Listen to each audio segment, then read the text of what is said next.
नमस्कार, मैं हूं पवन त्यागी। टीएमसी की सांसद महुआ मोइत्रा अब फंसती हुई नजर आ रही हैं और उनपे जो आरोप लगे हैं, यदि वो आरोप सही पाए गए तो महुआ की सदस्यता भी जाएगी, दूसरी तरफ उनको जेल भी हो सकती है। मामला है संसद के अंदर पैसे लेकर सवाल पूछने का। महुआ मोइत्रा के एक वकील दोस्त हैं जो उनके बिल्कुल खासम खास रहे हैं। उन्होंने असल में यह खुलासा करके पूरे भारत में एक खलबली मचा दी कि महुआ मोइत्रा जो है एक भारत के व्यापारी से पैसे लेकर संसद के अंदर सवाल पूछती है।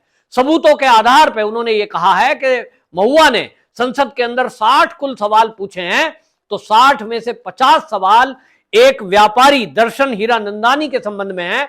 यानी अडानी को घेरने के लिए वो सवाल पूछे गए हैं जिसका सीधा लाभ हीरानंदानी को मिलने वाला है, और लाभ पहुंचाने की नीयत से अडानी पर प्रहार करने के लिए ये सवाल पूछे गए।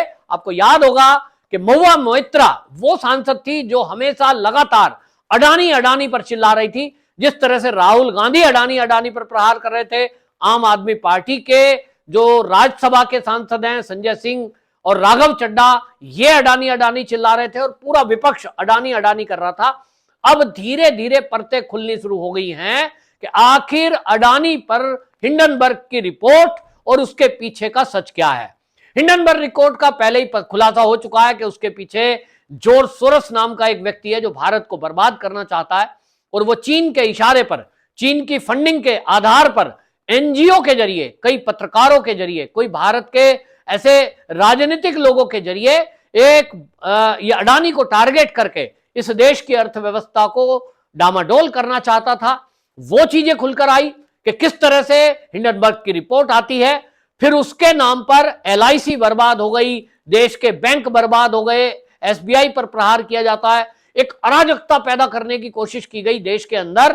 कांग्रेस ने एलआईसी के दफ्तर के बाहर जिस तरह प्रदर्शन किया था और ये कह दिया जी एलआईसी में जिनके पैसे लगे वो तो डूब गए, एसबीआई बैंक तो डूब गया।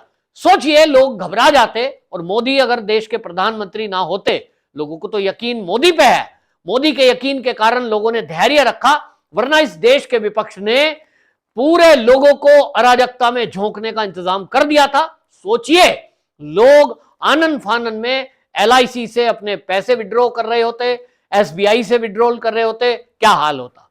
देश की अर्थव्यवस्था और बैंक चौपट। यह प्लान था, अब यह पता लग रहा है। हालांकि यह अभी आरोप है, सिद्ध होना बाकी है। आरोप लगाने वाले महुआ मोइत्रा के दोस्त हैं अनंत देहादराई। ये अनंत देहादराई ने सूचना दी है और इन्होंने सबूत के साथ यह बताया है कि महुआ ने जो व्यापारी है दर्शन हीरानंदानी, इनसे पैसे और महंगे महंगे गिफ्ट लिए हैं। 1.5 लाख रुपए का एक पर्स लिया है, 50,000 रुपए के जूते, 40,000 रुपए की महंगी वाइन और कई ऐसे गिफ्टों के साथ कैश पैसा भी लिया है। यह आरोप वकील ने लगाए। आरोप बहुत गंभीर है। वकील ने तो यहां तक आरोप लगाए कि महुआ मोइत्रा और दर्शन हीरानंदानी के बीच इस तरह के संबंध थे कि महुआ ने अपना ईमेल आईडी का पासवर्ड भी हीरानंदानी को बताया हुआ था। वो डायरेक्ट पोस्ट करता था ईमेल कि आज आपको क्या सवाल पूछना है, मेल पर दिए जाते थे, और फिर महुआ उन सवालों को संसद में उठाती थी। अब अगर ये मेल पे आए हैं और इस तरह के सबूत हैं जो दिखाई भी दे रहे हैं, इसको लेकर निशिकांत दुबे जो भारतीय जनता पार्टी के सांसद हैं, उन्होंने लोकसभा स्पीकर ओम बिरला को पत्र लिखा है और उन्होंने ये बाकायदा एफिडेविट जो वकील के द्वारा दिया गया है इसको अटैच किया है, और उन्होंने कहा है कि यह एक गंभीर मामला है कि देश के सांसद के ऊपर यह आरोप लगे कि वो देश की संसद का उपयोग देश के किसी कारोबारी को बर्बाद करने और किसी व्यापारी को लाभ पहुंचाने के लिए यदि देश की संसद का उपयोग कर रहा है तो यह बहुत गंभीर है, यह अपराध है। इस मामले में महुआ मोइत्रा की सदस्यता भी रद्द हो सकती है। दूसरी तरफ अगर ये आरोप पाए जाते हैं सही तो इस पर जेल भी हो सकती है। अब मामला सीबीआई को दिया गया है, सीबीआई इस मामले की जांच करेगी। ईडी को भी इसके बीच में आना पड़ेगा। महुआ मोइत्रा से जब पत्रकारों ने पूछा गया कि भाई आपके ऊपर ये आरोप लगे हैं, हालांकि अभी उसका जवाब उन्होंने अपने एक्स जो सोशल मीडिया प्लेटफॉर्म है उसके जरिए दिया है, और एक ही रटा रटाई बात बोली है जो सभी नेता बोल रहे हैं विपक्ष के कि साहब ईडी और सीबीआई का दुरुपयोग किया जा रहा है, मैं इसमें कोई सच्चाई नहीं है और ये तो जो है जी बकवास है, मैंने कुछ भी ऐसा नहीं किया है और अगर ऐसा किया है तो ईडी मेरे दरवाजे पे आ जाए, मैं तैयार हूं। आपको याद होगा जिस तरह संजय सिंह कह रहे थे ईडी हमारे से पूछे, हमारे लड़कों से क्या पूछती है, हमसे पूछे, और जब ईडी घर पे पहुंच गई तो सिट्टी पिट्टी गुम, अभी बोल नहीं रहे हैं, अब कह रहे ईडी मेरा एनकाउंटर करा देगी। ऐसे ही चिंता ना करिए महुआ जी, आपके दरवाजे भी ईडी आएगी जरूर, क्योंकि मामला करोड़ों के लेन देन का है। महंगे महंगे गिफ्ट आपके पास कहां से आए, गरीबों की बात करते हो। टीएमसी तो गरीबों की बात पे ही बनी है कि साहब हम तो गरीबों के उत्थान के लिए आए हैं, लेकिन आज टीएमसी की हालत यह है कि उनका एक नेता वो 1.5 लाख रुपए का पर्स लेता है, 50,000 रुपए के जूते पहनता है, यहां तक कि यह बताया जा रहा है स्कार्फ केवल एक 40,000 रुपए का है। कोई कहेगा साहब इसमें क्या है, महुआ तो पहले से ऐसी थी, क्या पहन नहीं सकती? हम कब कह रहे हैं पहनो, लेकिन फिर गरीबी और गरीबी हटाओ की बात क्यों करते हो? ये नाटक नोटंकी क्यों है? देश में गरीबी है, ये आप नारे लगाओगे, देश की संसद को नहीं चलने दोगे कि गरीबी बहुत है, और आपके बगल में आपका पर्स रखा है 1.5 लाख रुपए का। तो आप किस टाइप की लेविश लाइफ जीते हो कि आपके हाथ में जो वाइन का गिलास है, कहा जा रहा है मुझे नहीं पता, लेकिन बताया जा रहा है कि वो भी 40,000 रुपए की वाइन है। ये गरीबों का हाल है। अब हालांकि मामला अब जांच के लेवल पर आया है, लेकिन ये पहला मौका नहीं है कि इस तरह से सांसदों ने कभी पैसे लेकर सवाल पूछे हों। हमने पहले भी देखा है कि इस तरह का केस खुला है, सांसदों को जेल तक जाना पड़ा है। और अब तो मुझे ये लगने लगा है कि जिस तरह के आरोप ये लगे हैं कि आप देखिए कि इसको देखकर तो ये लगता है कि जो संसद में राहुल गांधी, देश का विपक्ष, आम आदमी पार्टी के संजय सिंह, राघव चड्ढा, ये जो अडानी अडानी चिल्ला रहे थे, ये संजय सिंह की तो हालत ये है कि अभी प्रेस कॉन्फ्रेंस करेंगे तो अडानी अडानी पर मोदी जवाब दें, मोदी अडानी का आदमी है, इस तरह की बातें करते हैं। तो केजरीवाल जी भी विधानसभा के अंदर खड़े होकर इस बात को करते हैं, दिल्ली विधानसभा में, कि अडानी पर कोई जवाब नहीं देते मोदी। फिर राफेल का मुद्दा जिस तरह से उठाया था, आपको याद होगा कि देश की जो सुप्रीम कोर्ट है वो कह रही है कि राफेल में कोई घपला नहीं हुआ है, हमने उसको चेक कर लिया।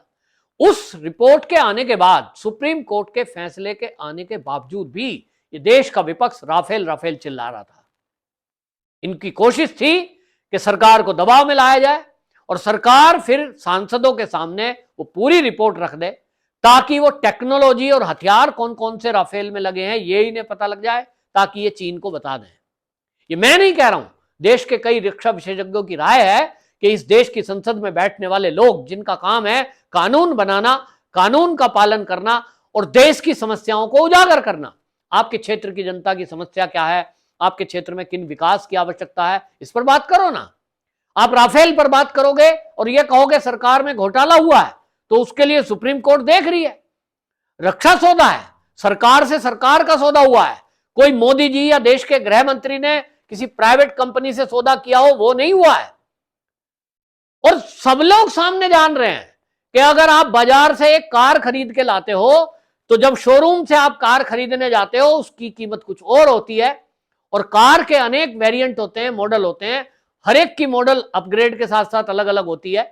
फिर उस पे आप साजो सामान लगवा दोगे, सीट कवर लगवा दोगे, व्हील कवर लगवा दोगे, उसके अंदर आप लॉक लगवा दोगे, टेक्नोलॉजी कुछ और अच्छी सी लगा दोगे, उसका रेट बढ़ जाएगा।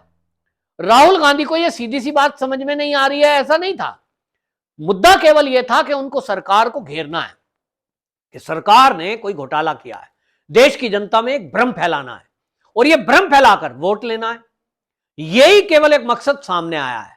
लेकिन अब ये चीजें खुल रही हैं, धीरे धीरे पता लग रहा है कि देश के अंदर मोदी सरकार को घेरने के लिए, चाहे राफेल का मुद्दा हो, चाहे नोटबंदी को, आम आदमी पार्टी के जो केजरीवाल जी है, इन्होंने तो ये कह दिया था कि जो नोटबंदी है इससे बड़ा तो कोई घोटाला ही आज तक नहीं हुआ है, पता नहीं कितने हजार करोड़ का घोटाला बता दिया। वो भी सुप्रीम कोर्ट में पहुंचा और सुप्रीम कोर्ट ने कहा ऐसा कुछ नहीं हुआ है। यानी हर सवाल पे शंका पैदा होती है, और सवाल पैसे लेकर पूछे जाते हैं। पहले पूछे जाते थे लेकिन आज भी एक क्रम जारी है। यह अब चौंकाने वाला खुलासा हुआ है। आपको याद होगा महुआ मोइत्रा कौन है? ये वो है जो मां काली के बारे में अपशब्द बोल रही थी। मैं उनको नहीं बोलूंगा क्योंकि नवरात्रे चल रहे हैं, लेकिन मेरा यह मानना है कि जिस तरह से मां काली का महुआ मोइत्रा ने अपमान किया था, उनके बारे में अपशब्द बोले थे, ये मां काली का ही श्राप है कि नवरात्रे में ही इस महुआ की पोल खुली है। और आपको बता दूं कि अब यह जांच होगी तो मां काली अपने अपमान का बदला जरूर लेगी। मां काली वो शक्ति है, पश्चिम बंगाल के लोग तो अच्छी तरह जानते हैं कि मां राक्षसों का वध करने के लिए जानी जाती है, सच की स्थापना के लिए जानी जाती है। अगर महुआ मोइत्रा सच है, वो झूठ नहीं बोल रही है कि ये सब उसको बदनाम करने के लिए किया जा रहा है, तो निश्चित जानिए मां काली उनको आशीर्वाद देगी। लेकिन अगर महुआ ने पैसे लेकर ये सवाल पूछे हैं और अडानी को बर्बाद करने के लिए किसी व्यापारी से मिलकर षड्यंत्र में शामिल हुई है, तो निश्चित जानिए बर्बादी तय है। जेल भी जाएगी, सांसद भी नहीं रहेगी, और उनके कौन सहयोगी हैं उनका भी खुलासा होगा। पीछे फंडिंग करने वाले क्या ये जो है दर्शन हीरा नंदानी है या इनके पीछे कोई और भी शक्तियां हैं, यह भी पता लगना जरूरी है। पूरे देश की जनता यह कह रही है कि अगर इसमें यह इन्वॉल्वमेंट पाई जाती है तो जांच संजय सिंह की भी होनी चाहिए, जांच इस तरह से अब राघव चड्ढा की भी होनी चाहिए, राहुल गांधी की भी होनी चाहिए कि इन्होंने जो संसद में हल्ला किया, क्या इसके लिए भी इनको कोई फंडिंग मिली है? ये जांच करना बड़ा जरूरी है और इन सांसदों को सजा देना बहुत जरूरी है, और वो भी जल्दी। क्योंकि अगर कानून बनाने वाले ही, कानून के रक्षक ही कानून तोड़कर देश के विरुद्ध षड्यंत्र करें तो उनको कड़ी सजा देनी चाहिए। देश के लोगों का कहना है कि पैसे वाले लोग और बड़े बड़े नेता, इनको तो जेल होती ही नहीं है। जेल में सजा मिलने के बावजूद भी, सुप्रीम कोर्ट से सजा हो जाए तब भी बड़े बड़े वकील और इनके कानूनी पेचीदगियों के चलते, जैसे लालू प्रसाद यादव घर में आनंद मना रहे हैं, इस तरह से लोग घरों में रह जाते हैं। ये तो आम आदमी है जो जेल में जाता है। तो उम्मीद तो कम है कि महुआ मोइत्रा जेल जा पाएगी, लेकिन जिस तरह से आम आदमी पार्टी के कुछ पूर्व मंत्री और पूर्व सीएम जेल में हैं, इससे उम्मीद लगती है कि शायद अब न्यायपालिका भी बदल रही है और कानून बदलने की भी सरकार की मंशा दिखाई दे रही है। देखना होगा सच सामने क्या आता है और इसमें षड्यंत्र क्या है, कौन कौन शामिल है, इसका खुलासा होना बाकी है। आपकी क्या राय है इस बारे में जरूर कमेंट करें। वंदे मातरम।